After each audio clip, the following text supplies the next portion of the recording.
Hello, welcome back to Making Better Bites. It's your host, Adrienne, here, and I'm excited to be back for another episode. I don't know why, but today I was feeling like a little bit intimidated about starting. I don't know if it's because my last episode maybe was with a guest or I I really don't know. But I was just feeling like it was really daunting, even though it's like I love to talk, and this is basically like a conversation where I just get to sit and dominate the conversation, right? Because it's just me talking, which I mean, I don't love dominating conversation when I'm talking to other people, but hey, I get to sit here and talk to you, but it's just me. So, yeah, today I wanted to talk a little bit about providing you with the tools to improve your habits. So, a little background, I got this idea because someone asked for a newsletter this past week if it could be about like how you get started in your hormone health and figuring out like how do you actually make dietary changes, because I guess it's obviously really confusing for people who are just getting started and they're not really sure where to begin, which I am sure is like so intimidating. But yeah, so they just wanted a little bit of information from me. So I was kind of thinking about that, and I had to write up the newsletter, and I was having a hard time coming up with specifics, and I'm like, what is this about me that I have such a hard time with it? And it's because I have kind of narrowed it down to like I never want anybody to feel like I'm trying to put them in a box, or like I'm so prescriptive that they can only do this one thing to do better for themselves, and then I get stressed and worried, and then I don't know. It's like a good thing, but also can have its downfalls as a consumer, I guess, of my media. So I kind of wanted to explain what my stance is and how I want people to like approach the information I share, but then also provide you with like some tools by the end of it for like kind of where you could get started. Speaking of the newsletter, if that sounds like something you're interested in, every week I publish a newsletter that goes out to anyone who subscribes. It's completely free, of course, and you just have to enter your email address. So I'll provide the link below. Typically, what I talk about is different nutrients and how they support your hormones so that you can learn more about that. But like I said, I'm always open to suggestions on like what people want to hear about. So if there's something specific, a topic or a symptom or an illness or something you want to hear about in the newsletter, of course, always reach out to me through social media or via email, and I am happy to include information on that. So, yeah, I'll link that down below as well as my social media accounts if you haven't found me there yet. So, with all of that being said, let's go ahead and get started in today's episode. Oh, first, I need to say disclaimer that none of this is intended to be direct medical advice. Please always talk to your personal trusted healthcare providers before making any changes in your health routine or your health life. Just because I don't know your history and I'm not trying to be prescriptive as much as I am just trying to share general information for people to acquire. So there's that little what's it called disclaimer out of the way, and we'll go ahead and get into kind of the meat and potatoes of this episode. So yeah, basically what I like to do is share my experience, of course, and give examples for you. But what I really want to do at its core is to provide you with guidelines on the why behind things so that you can then apply it into your life. And this is kind of like the theme of this whole episode.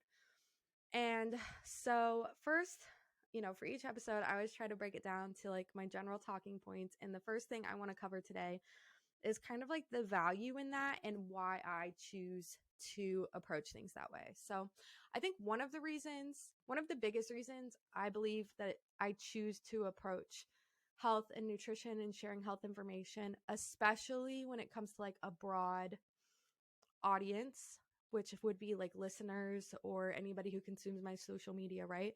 I'm not working with you directly one on one. So I can't give you advice directly for your life because I don't know what your life is, right? Only you know what your lifestyle is and what you have the capability for, the possibilities, and the time, the resources. Only you are aware of what's going on, right? In this conversation that we're having here. So, that limits me greatly on the kind of information I'm able to share, because I can't directly lead you down something that I know for a fact will support you. Because even when I'm having conversation with clients directly one-on-one, I have always been taught and enjoy the practice of like client-led goal setting or client-led conversation, that kind of thing where we are just having a conversation and I'm talking to you about what goes on in your life and kind of guiding you through what you think you could do to make changes, what areas you could make changes in, and kind of like helping you understand um, where you could use some more positive habits, and then kind of like what is your barrier to that, having that kind of conversation, and to getting yourself to that next level that you're hoping to achieve. And then also like what you are capable of in this moment of actually making the change, because it might not be the most like healthy top tier major change, right? But it you might get there one day, but maybe that's unattainable for you, and that's perfectly okay. So that's typically how I lead conversations with someone if I was to work directly with them one-on-one, because I don't know their position. I don't know what's in their mind. I don't know their finances. I don't know everything that's going on in their life, right? So I just want to support them and guide them and kind of give them advice where they need it. But really, you know everything that you need and you have access to, right? So even when I am working with someone individually, I do still approach it from very much like they lead the conversation. Well, I lead it in guiding them, but like it's their ideas that I support. I don't really know how else to explain it. So hopefully that makes sense. You would get it better, obviously, if we were having that kind of a conversation. But yeah, I'm going to move forward in that. So even when I'm working one-on-one with people, that's kind of how I have that same approach. But when I'm talking to a broad audience that wants to learn this information or wants to change or have better habits in their life, I don't know anything about who's consuming the media. I don't know anything about the ears that this is falling upon. I just talk and give advice on what I know to be true. And I hope that people are then able to apply it to their lifestyle. And so that's why I never want to say, you have to eat this, you have to do it this way, it has to be done. I don't like to give those harsh parameters. I don't know what you're capable of for a variety of reasons, of course. And I don't mean that negatively whatsoever. So that's kind of like my why behind it. And also, so that's like my first and foremost is I don't know directly who I'm talking to. The second thing is I am a dietitian, and a lot of the background of the way that I've been taught and the things that I understand about nutrition and approach to supporting someone who is looking to make a change in their life as a dietitian has to do with education and giving the full picture instead of being prescriptive in the sense of like a diet where you just have to follow these parameters just because I said so. And just because these are the rules and this is the best way to do it. Because there's no one individual way to achieve health. There's no one individual food that's going to get you to achieve health or anything like that. And I am very much of the belief that that is true. So I mean, that's obvious in that we all have different cuisines that we are used to. We all come from different cultures. We all come from different backgrounds, different upbringings. We have different tastes in food. We like different things. And so I think that there should be a way that there is a variety there's just a variety of ways, because the concept is what teaches us why these things are healthy. And numerous foods fall under that. And then numerous ways of preparation falls under that.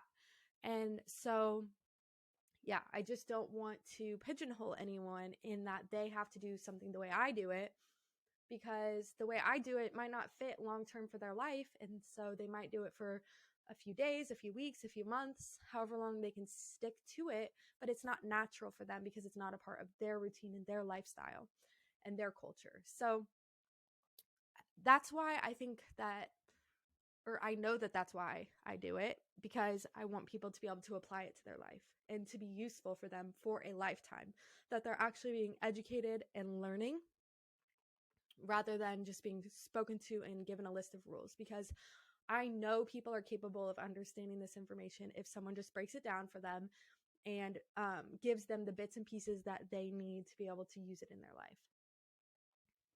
It's much more valuable for you as a consumer of the information and someone who wants to learn to do better and make habit changes to have the information on why you are making these changes. And for one, if you think of the old phrase, of course, people use this, but if you teach a man to fish, you can feed him, or if you give a man a fish, you can feed him for a day.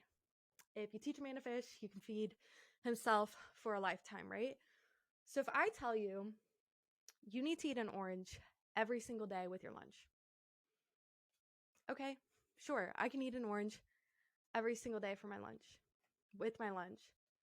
But like, why? Why am I giving that advice? And like, what if you don't like oranges? What if you're allergic? What if they're not in season or they're not accessible where you are? You can't get oranges easily. Then that information is not helpful. But if I tell you that fruits and vegetables that are rich in vitamin C help are full of antioxidants, and those antioxidants help to reduce stress in your body and to lower inflammation and help support healthy egg growth in your ovaries. And here are some foods that are rich in vitamin C or good sources of that, and the type of foods that you could find that have vitamin C in them. Then you're much more likely to be able to use that information. It's more applicable to you. And then you're not just eating an orange every single day with your lunch because I told you to do so, right? So I don't know if that's even really that great of an example, but because I just made it up off the top of my head. But like, it goes with the concept. It goes with the theme. And it is factual. It's true that antioxidants do that, and that vitamin C is a type of antioxidant, and that oranges are rich in vitamin C. So, yeah, that is much more valuable piece of information, because then you could know what to do when you're at the grocery store, or know what to do when you're making a meal, planning out your lunches, that you want to incorporate more antioxidant rich foods. These are some food groups that are really high in antioxidants, and I want to start incorporating them into the meals that I eat. And these are good ways that they will work for me and that I can make them taste good in my life, using the ingredients that I tend to cook with the most or enjoy the most, or things I have access to. So that's much more valuable if you're able to learn. And of course, up front in the beginning, or just like often on my social media, or when I'm talking to you on the podcast, or giving advice through the my newsletter, I do still include direct exact foods and direct exact ways to cook them. But that way you still have like something to go off of or to reference, or maybe if you want to try something new or it works for you, that you can use it. But I also want to give you the information behind it so that you can adjust and tweak and feel like you're actually gaining some value in your life to be able to apply the information for yourself. So that's why I do it that way. And I hope that people who follow me or people who get information from me see that value and appreciate that value. And then that's why they're here, and that's why they're interested in it, because I want you to be able to learn, and I want you to be able to use it in your life. And I need to get better about repeating things more often, because I don't want to be annoying. But if you're following me, obviously you're not even going to see like every single thing that I ever post, and I wouldn't expect you to know every single thing I ever share. So it's like, even if I said it once like 4 months ago, you might not have even seen it. And even if you did see it, it maybe didn't stick with you, or like you didn't learn or from it then, or you just need to hear it again as a reminder. So I need to get better at repeating myself, and I'm going to try really hard to do that, because it's like, oh, I covered that topic once. Like, of course, everybody knows everything about it, when like I don't even know everything about it just when I cover it once. Oftentimes I learn again or learn more things as I go along. So I'm going to get better at repeating myself more and being more consistent in that way, so that people, hopefully not in a boring way, but like in a way that you could continue to hear it, just so that it sticks with you so that you can apply it to your life. Um, my next talking point was how I do these sort of things. And maybe I feel like I kind of already covered how I do it in the like why and the value of it. But the way that I try to do it is, like I said, I try to pick like a fairly narrow topic so that I can give you as much background information as I possibly can, so that you can understand how to apply it. Not that you need to know. I never expect anyone to like need or want to know like the biology and every single science and molecular reaction and things that's going on in your body that makes something factual. Of course, that's why I would be considered the professional that you're looking to have advice from, but just that people can have like the general understanding to apply it. And I think the best way I do that is in my newsletter. Well, the podcast too, of course, but in the newsletter, just because it's consistent and it's always about a nutrient, it's always about the same thing. The podcast, I try to make a little more interesting and a little bit more variety on women's health and hormones, just like from a broader perspective.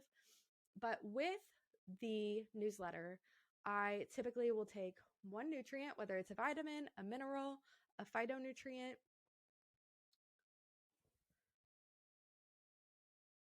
whatever the case may be. And then I take that and I provide some information on the research behind it. So if you want to understand where I'm getting the information from and kind of like how your body uses that nutrient for your hormones. And then I provide like some really great resources or some great sources of that nutrient in a variety of foods where it's typically going to be found at its highest concentration if you're looking to increase it and incorporate it more into your diet. And then after that, I give a way to use it, whether it's a technique or a preparation or a recipe directly from someone else, YouTube link, whatever the case may be. I do that so that people can like then take that nutrient and then they could say like, oh, wow, I'm really lacking in that, or I really want to try incorporating that more. And I'm going to use this information to be able to do so. And then they could go reference back to it if they wanted to like save it or whatever the case may be for the future. But just to give people that information so that they can have the how, the where it's found, and then like how to use it basically. So I think that's like my biggest way that I provide that kind of information. And it's just because sometimes I get really frustrated with social media and your inability to directly reach people every single time. And so that's why I created the newsletter, because I wanted to be able to know for a fact that I am writing something up every week and you're subscribing to it because you want to hear that information and understand and learn it. And then I know it's making it to your inbox every week, no matter what time like you log into that email.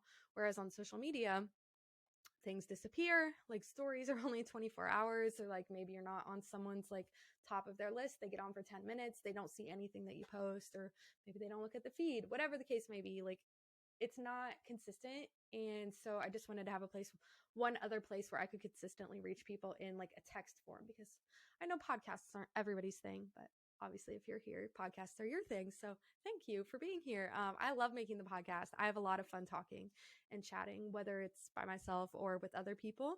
So make sure this is a great opportunity. Make sure you're subscribed to the podcast. Just go hit the follow button and hit a rating. You don't even have to leave me a review, but I heard someone else describe it as leaving someone a tip.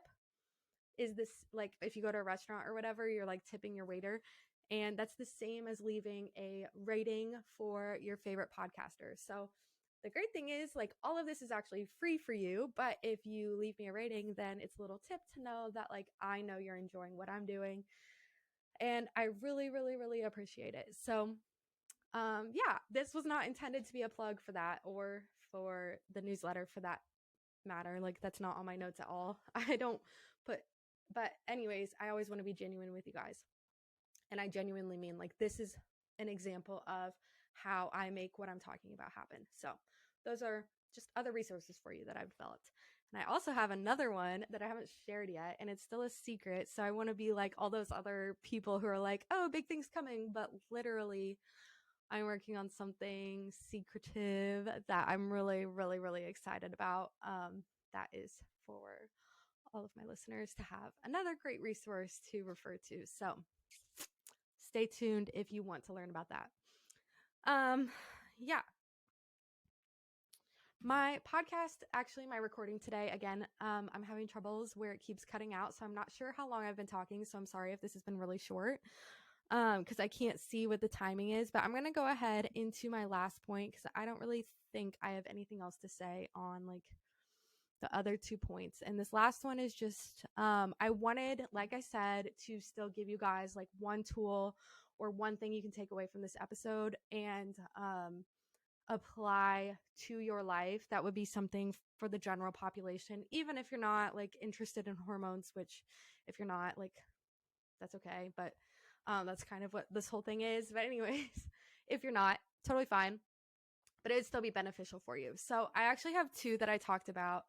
And the first one, I'm going to tell you that apparently is easier said than done because I am someone who likes to try new things and I like to incorporate new foods into my diet and I like experimenting with flavors and I genuinely enjoy vegetables. Like I like to eat them. I think they taste good in a variety of ways. But I still have to say it because it is one thing that everybody needs to be doing and most likely isn't doing enough of, and that is eating leafy greens. So, a little story for you is that my mom actually has obviously, well, maybe not obviously, but my mom, so I will tell you, my mom and I, we are very close. We talk every single day, at least through text, and we talk on the phone multiple times. And I come over to my parents' house like regularly because we only live like 6 minutes apart. And so yeah, I just live down the road. And so it's easy to just pop over for like 30 minutes or an hour, like have lunch together or whatever. And she's a pretty healthy person. She is also a dietitian, although she worked in it a little bit, just in a different capacity than I have. But anyways, that doesn't matter. So I talk to her all the time about eating leafy greens and I tell her that she needs more greens in her diet and whatever. And over the last few years, she's heard me and she's tried to incorporate it a few times. But over the last like 2 weeks, she genuinely made an effort because she was feeling like crap and she knew she needed to make some changes. And so we talked about it a little bit, but also she already knows how I feel about a lot of things because I use her as a sounding board for a lot of information and just kind of like talking through my thoughts since this is like a solo endeavor that I do. Um, and she's always so gracious to listen and give me ideas and respond back. But um, yeah, so the last 2 weeks, she really genuinely has tried to incorporate a lot of things I've said over the years that could help her, but especially she's been eating leafy greens. And it's taken this long of repetition and she's finally seeing the changes and the benefits of doing all of these things. So obviously it's been a handful of things. It's not just the leafy greens, but the leafy greens are incorporated into the fact that she's making other incredible habit changes based on how she feels eating them. And so, yeah, with this handful of things that she's done, she's told me like her energy levels are through the roof. She doesn't feel sluggish or like she wants to sit on the couch anymore, or like that she doesn't have the energy to get up and do housework or to clean or anything like that. And my mom's in her late 50s. So I don't know. It just like shows to me, reiterates to me again and again that nutrition is powerful and the foods that you're eating really do matter and that you need to incorporate this into your day-to-day life and it can really make a difference. But I know incorporating more leafy greens can be a really big hurdle for people. My other one that I wanted to say, which I know is also a really big hurdle for people, is eating breakfast before like first thing in the morning within an hour of waking up. But I know also that's really hard for people. So something simple, I think is simple, that you can start doing that would benefit everyone is drinking a glass of water first thing in the morning, whether it's a glass of water you're going to keep by your bedside or first thing in the morning in your bathroom, you're going to get a glass of water or you walk into your kitchen, which is what I do is I just grab a glass of water first. I drink about half of it right away because I'm usually pretty thirsty. And then like as I'm making breakfast and stuff, obviously I finish drinking it. So yeah, just start your day with a glass of water. I think that a lot of people reach for a cup of coffee first thing in the morning, and coffee is an appetite suppressant. And I think it also inhibits people from realizing they feel thirsty, partially because you are drinking something, obviously, when you're consuming coffee. So it's not like it's like so dehydrating or doesn't hydrate you. It does, but it also has other things like caffeine and all of that in it that are also affecting you and playing a role in the situation. So drinking coffee first thing is going to affect then your like hydration and your whether you're thirsty or not, and it's also going to affect your appetite. And so I think if you can wake up and drink water first, it will help obviously quench your thirst and hydrate your body, but also it will help you realize that you are hungry. And by a glass of water, I mean like 6 to 8 ounces. I'm not talking like a tall glass or anything like that. It's just a few drinks. Shouldn't like fill you up or anything like that. But yeah, so a lot of people with the coffee too, it's more of like a sipping drink. And it is good to sip water all throughout the day, just to keep yourself hydrated at your thirst level. Like you don't want to be extreme or anything, because then you're going to be depleting your body's vitamins and minerals, which isn't good. Well, and electrolytes that keep everything functioning. So you don't want to be overhydrated by any means and drinking large consumption of water, because then it's just passing through you. You're not helping. But anyways, sipping water throughout the day is good, but starting your day off with a glass of water is going to help your digestion. It's going to help your appetite. And it's also going to help you staying hydrated. Kind of gets everything going. So yeah, that's one thing that I would recommend that people start doing that should be pretty simple. If you struggle, obviously like add a little lemon to your water or a little flavoring if you need to. That's totally fine. If you find that water just tastes so terrible, or maybe your water actually does taste terrible, so I apologize. If you have to use bottled water, whatever. Anyways, I totally get it, because I'm not a huge water person. I think most water tastes like crap. Um, but it's important for your body to be hydrated, and so having a glass of water can be helpful. If you still struggle with your appetite too in the morning and like feeling hungry first thing, or maybe you feel like you have a little bit of nausea when you first wake up and the thought of eating grosses you out, this is just a little bonus tip here I'm throwing at you, because I had the same thing when I first started trying to make sure I consistently ate breakfast when I first woke up. It's hard to adjust and you think your body doesn't need it, but I promise, trust me, please, it does need it. No matter what other people tell you, your body needs energy. You have not eaten since you've slept, and it's been a long period of time. It's good to eat something. And something that can help with that appetite is a little bit of fruit, whether it's like a mini orange or a handful of grapes, just something small, a banana, whatever the case may be. Especially those like fruits that you get out of the grapes and the oranges and the strawberries that have a lot of water to them, a lot of water content. Like it's really hydrating, and for like your mouth, just the taste sensation of your mouth watering when you're eating it. And then also the sugar content, because obviously all fruit has some natural sugar to it, helps with your digestion and your desire to eat as well.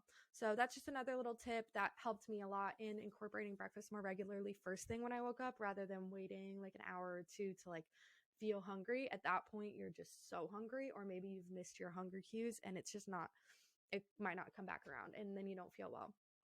So that's just like a handful of tips. But yeah, if you can start drinking water first thing when you wake up, that'd be great. And I think that's then all I have for you today. I hope you guys have enjoyed today's episode. And remember, we talked about like the value of actually understanding and having a knowledge of the why behind the nutrition things for choices we're making, and how to make things work and fit for your own lifestyle. Things are key to actually making change into feeling better and to having long-term, lifelong habits, healthy habits. Kind of how I went over like how I do that and why it's important to me as a provider, and then just a few things to give you as tips and guidance as well, that could help you with your health and your habits. So, like I said, if you haven't left a rating, if you're not following me, if you're not subscribed, if you're watching me on YouTube, please do all of those things right now. It helps me so, so very much. And yeah, come find me on my other platforms. Get signed up for the newsletter. Come to Instagram. All of those things. And I really appreciate you. And I hope that this has helped you to make better bites.